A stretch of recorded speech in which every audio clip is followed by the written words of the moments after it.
Using integration, find area enclosed by x-axis, y-axis and the line this in quadrant third. So first we will draw the graph of this line. Put y0, you will get x minus 1, this is the point. Put x0, you will get y minus 1, this is the point. Join these 2 points, you will get the graph.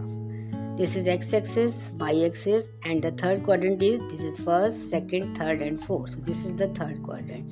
You have to find this shaded portion area. Now you see this shaded portion looks like a triangle. Which triangle? Right triangle. You can use right triangle area formula, but don't find the area using right triangle formula, otherwise you will not get any marks, because it is written using integration you have to find the area. Then how to find area using integration?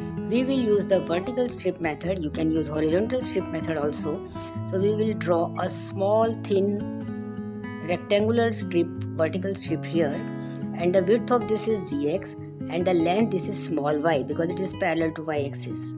And you know the area of the rectangle is length into breadth, that means y into dx, right?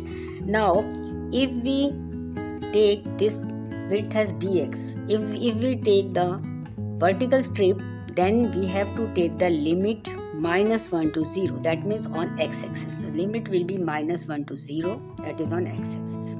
Now why we have taken this mod sign here?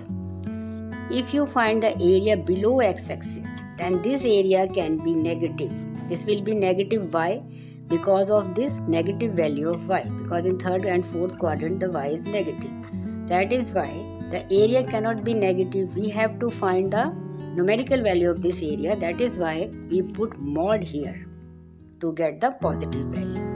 Now you have to integrate this expression between the limit -1 to 0. Now how to find y? This is the curve, that means line.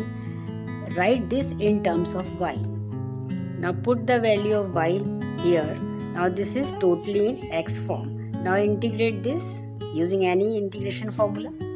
If you will open this bracket, you know how to find the integration of x using power formula, that is x to power n.